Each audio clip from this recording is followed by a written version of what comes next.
How do two Sagittarians get on in love, sex, relationships, and marriage? Well, excess is the issue when two archers come together, as with such restless, expansive signs, you both feel that enough is never enough, and you're always looking for bigger and better. That can mean you miss the beauty right under your nose. You've really got to watch out in this relationship for not always thinking the grass is greener elsewhere.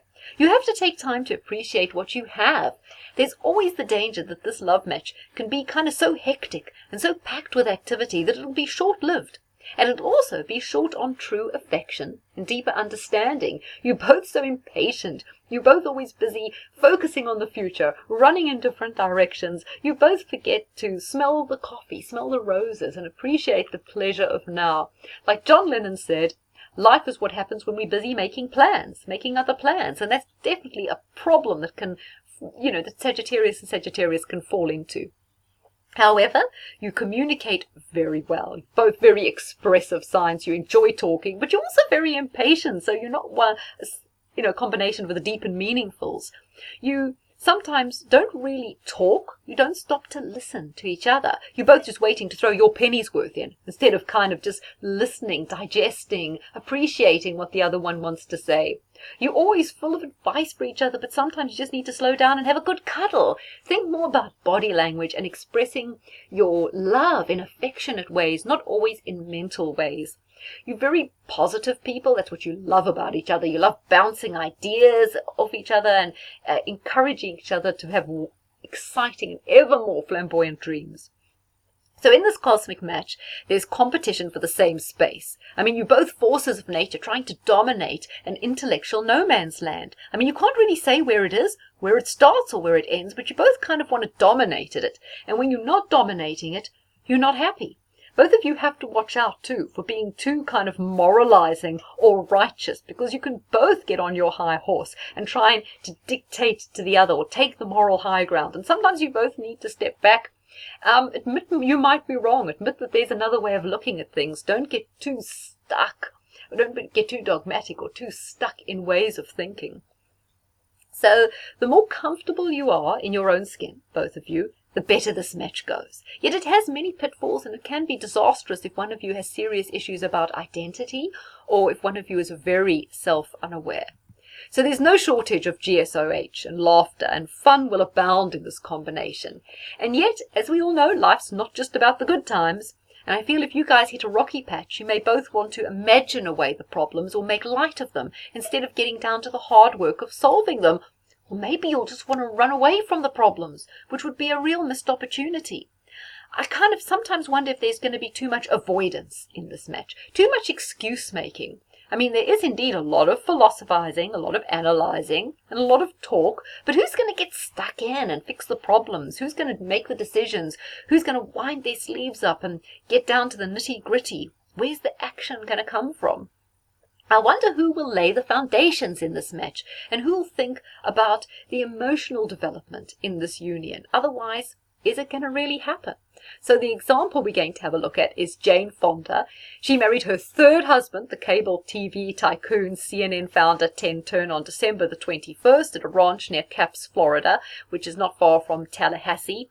And they stayed together for 10 years until May 22nd, 2001, when they got divorced. So, what are we thinking about this relationship? Was it good? Was it bad? Was it up? Was it down? Let's take a look and see. So, Jane Fonda, this was, of course, her third marriage. And Ted Turner, the time they got married, was worth $2.3 billion. Now, that doesn't even seem a lot these days, does it? That was back in 1991. However, the marriage was a fractured one. Fonda revealed in her 2005 memoir that the media mogul repeatedly cheated on her. Unfortunately, this is a pitfall of Sagittarius relationships. They do. There's just not a strong enough bond, strong enough sense of loyalty. Trust can go out the window. Sag man does tend to cheat. He probably doesn't even think it's important. He probably minimizes it. He probably rearranges his morals to make it feel to him like it was necessary and it wasn't harmful. However, these things are always harmful. Once, she said, she even bashed him over the head with the telephone when she discovered he had slept with another woman a month after their wedding. Oh my gosh, only a month. But they still stayed together 10 years, so there must have been something good going on. But tempers do flare in this relationship. It's a very fiery mix, so I'm not surprised she bashed him over the head with the telephone. He probably deserved it, and both of them probably felt better afterwards. They probably kissed and made up, because this is a very forgiving match. They don't hold grudges. I mean, she wasn't going to get all broody and manipulative and plan her revenge in secret. She was right out there. Take that, pal. Clonk over the head with the telephone. Hope that teaches you a lesson. Anyway, Fonda's daughter, Mary Williams, wrote in her 2013 memoir that her mother was eaten alive during the marriage. Yeah, you both can be kind of too hard to handle. Fonda then filed for divorce in 2001, a decision spurred on by Fonda's conversion to a feminist spiritual interpretation of Christianity, which the actress apparently pocketed. She pocketed 70 million in their settlement. Well, I'm not surprised that she converted to a kind of feminist spiritual Christianity, because Sagittarians are always looking for meaning. They often embrace religion or alternative kind of religions or higher thinking. They're both, or mind, body, spirit subjects. They both embrace it, and they often use that as a way of coping. I think she used it as a way of getting a perspective and finding her way out of what had obviously been a very toxic relationship, low on trust and very low on respect. However, the pair remain very good friends. In 2011, a Hollywood reporter claimed that Ted Turner still pines after her, even though he's currently got 4 different girlfriends at once. Well, it seems that he has a kind of sex addiction going on, doesn't it? He wasn't able to appreciate what he had in Jane, and yes, he's still pining. Just goes to show there's a kind of spark, a strong attraction in this relationship. Despite the storms, the affairs, he's still got a flame burning for her. Ted is still in love with her, said a former CNN president. I've thought many times he would love to have her back. Yeah, but why would she take him back after that behavior? I doubt he'll change. Leopards and Sagittarians don't change their spots. They were such an unbelievable couple. Yeah, well, they can be. I mean, this can be an absolute jet-setting, go-getting, firecracking couple together. There's nothing wrong with the partnership. But, as I say, trust, loyalty, all in question. It's almost as though they discovered in each other the person who had the ultimate in shared values, not to mention great sex. So, this relationship was certainly about a good sex. It was certainly about a lot of sex, this relationship. Sex here, sex there, sex everywhere. Yeah. Loyalty, trust, solid emotional foundations, not really there, but obviously the fun and the wow factor were. So, for this to work, Sag, it's ideal to have Sagittarius from different decans. So the different decans, every sign is divided into 3 decans. Because Sagittarians from the same decan, especially 2 Sagittarians from Decan 1 are your November Sagittarians up till December 2, they can just be too similar to create a relationship that will endure and often offer sexual and emotional fulfillment. So the problem with Sagittarius in love is that you both feel that enough is never enough, and you're always looking for bigger and better, which means, you miss the beauty right there. Yeah, well, here. I think Ted was certainly looking for enough is never enough when it came to sex. He just couldn't appreciate what he had. He was always looking yonder and thinking the grass was greener, and it wasn't. That's the mistake that can so easily be made. Sometimes life between Sag and Sag is such a whirlwind that you guys never sit down to actually get to know each other, so the relationship might be very emotionally shallow. But there are some added influences that can help when you have 2 Sagittariuses coming together in love. For example, Sagittarius born on the 4th of December and the 13th of December aren't really compatible with Sagittarius born on the 26th of November, the 8th of December, and the 17th of December, especially if one or both are from the 2nd decan. The 2nd decan is the one that runs from the 3rd to the 13th of December. So when you get these combinations, the karma is very heavy and the relationship will have to endure many storms. And while you may both have undying love and a very strong strong connection, it may end up being too much to bear for one of you or both of you. Sagittarius girl may look to hook up with a Sagittarius man born on the 23rd of November, the 5th of December, or the 14th of December. These men will have Mercury overtones and can thus provide Sag girl with the intellectual stimulation she needs, and it can also strengthen the communication and make you more adaptable to each other. The influence of Mercury can also help ground the relationship, make it more practical and perhaps a little more rooted in what works on a day-to-day basis. So while Sag and Sag do talk a lot, the influence of Mercury can make these conversations more productive, and that can certainly help you not to drift apart.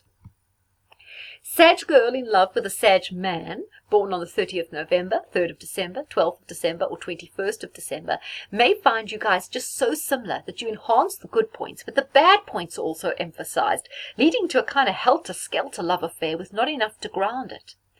As long as you are not born on the 4th or the 13th of December, then a Sagittarius man born on the 26th of November, the 8th of December, and the 17th of December can be very successful partners because they have a stabilizing effect due to the Saturnine influence on those days.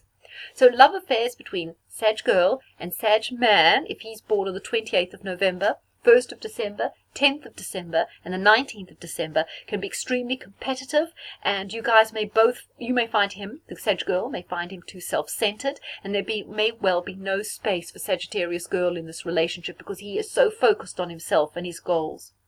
Sag girl does well with a Sag guy born on the 24th and the 29th of November, also the 2nd, 6th, 11th, 15th, and 20th of December, and because the moon or Venus rules these days, which can bring a lot more tenderness, emotion, affection, love, and harmony to the pairing.